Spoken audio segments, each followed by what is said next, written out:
Hey everybody. I think I've got some good things for you today. And I know you can like pause and rewind because this is video, but you might actually want to take some notes on this one today.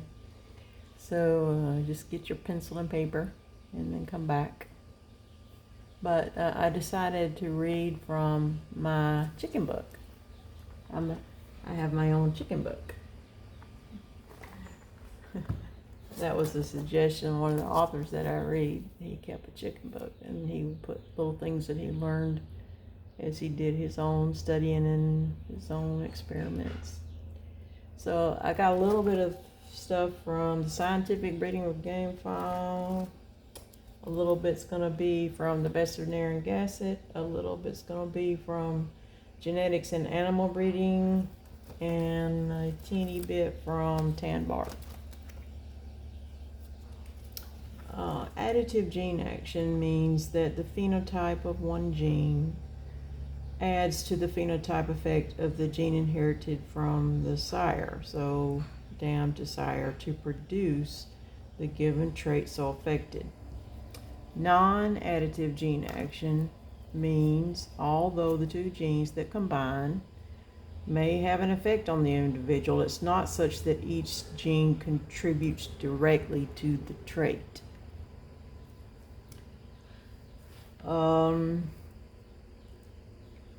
Lack of dominance. Neither gene dominated over the other, and the genes seem to combine to produce something new. Overdominance. The offspring is superior for a given trait over either parent. Non-additive gene action is responsible for that sought-after quality called hybrid vigor. We have hybrid vigor when the offspring are better than the average of the family. Should the offspring be better than either parent, then we are dealing with overdominance. And how you would get hybrid vigor with doing IM Samani would be you would need more than one line of Samanis to, whereas they're talking about having a purebred and a purebred, and they put them together to have pit cocks. We need melanistic characteristics, so you would need two lines of Samani, if that makes sense. This little bit is from Genetics and Animal Breeding. Sticky fetal fluids are determined by a recessive autosomal gene.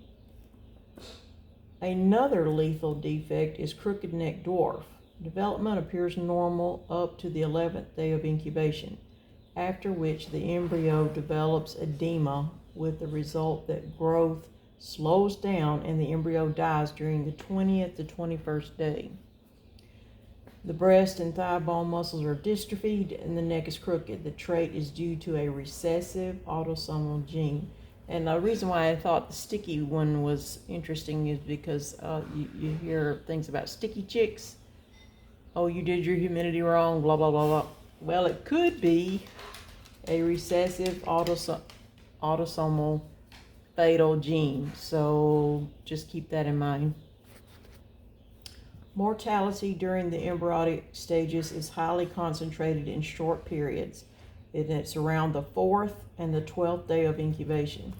Several types of nervous disorders caused by recessive genes occur in newly hatched chicks, one of them being congenital loco.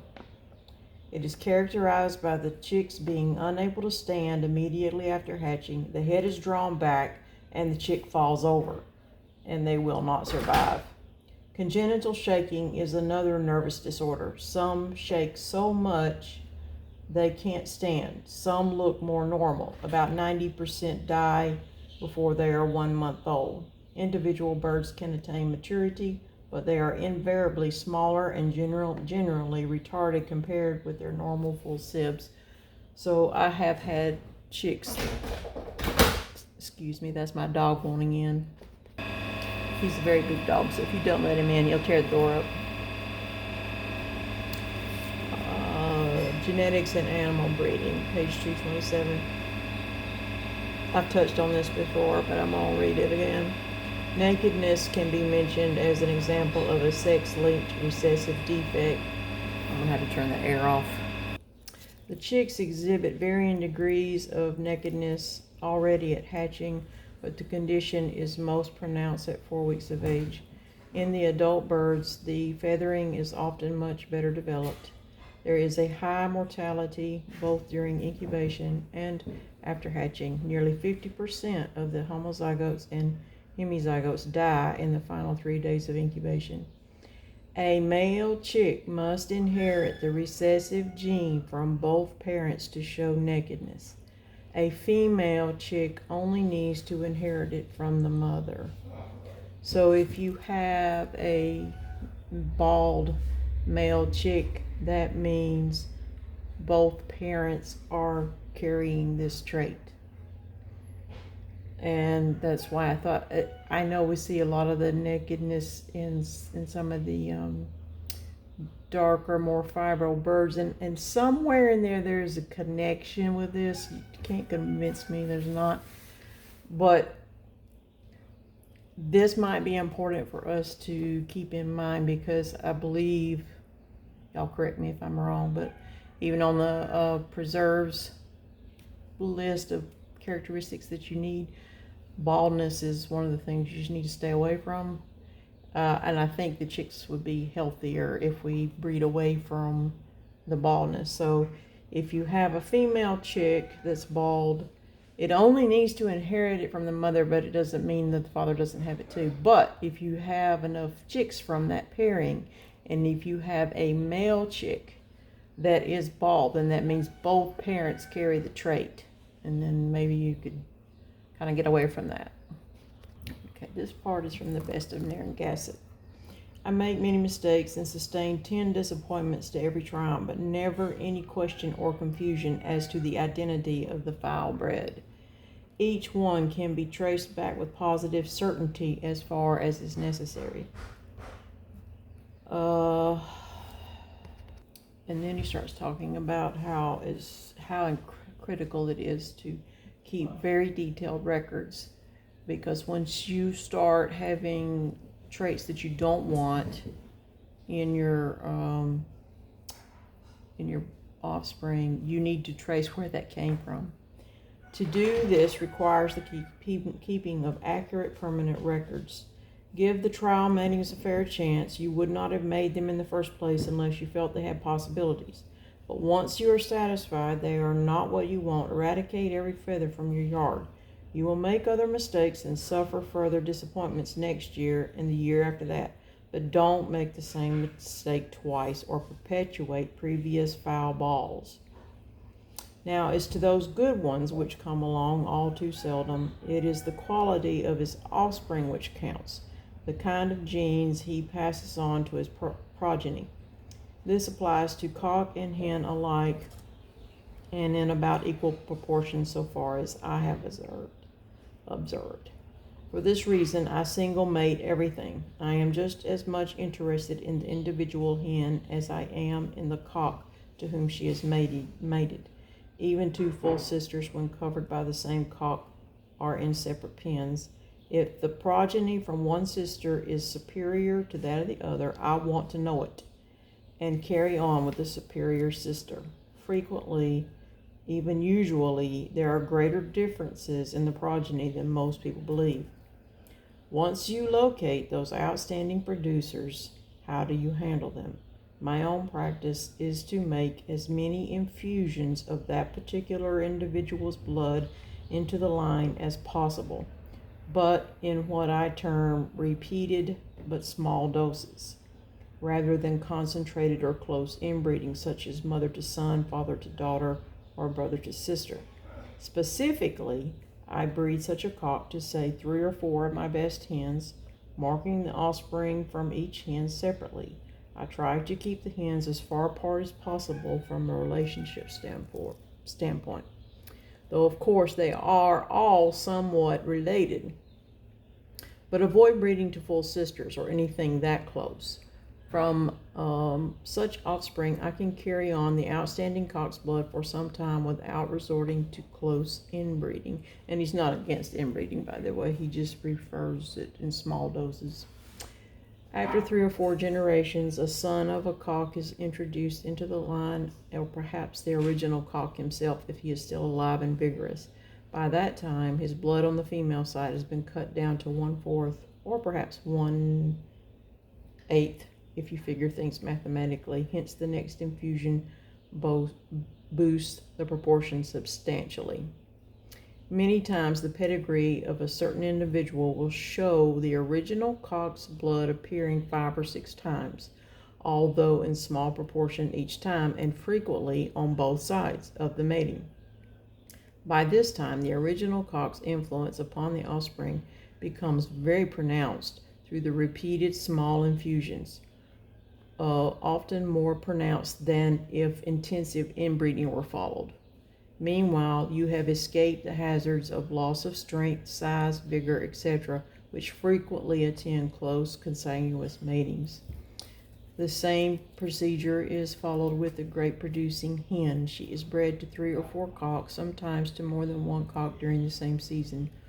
By diffusing, combining, and reintroducing her blood into the line through her offspring in small doses, you achieve the same results as with the outstanding cock. In time, your yards will be comprised of 90% or so of only the blood of such outstanding cocks and hens, which altogether may number only 5 or 6, perhaps only 3 or 4. All are related, yet the proportion of any one individual's blood is different in each number. You can mate them this way, that way, and the other way without too close relationship and still retain the essential characteristics you seek to procure through your breeding program. And all of these are just for you pick and choose what you like. Okay, game chickens and how to breed them by Tam Bark, page 10. A protruding breastbone or a deep keel is a great fault and must be strictly avoided. It throws a cock out of balance. Thighs cannot be too extreme, too long, or too strong. Always keep a spare string for your bow.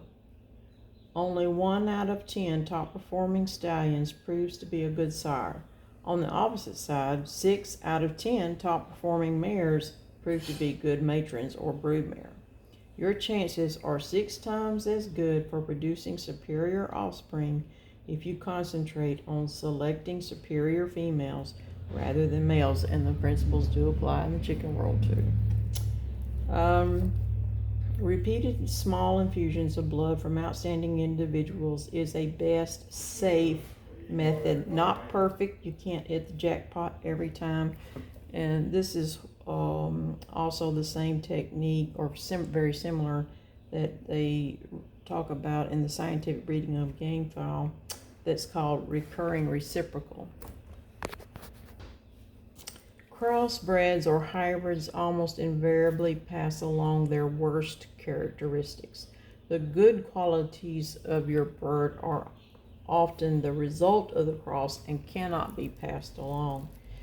In line breeding or inbreeding, just one bad characteristic will lick you.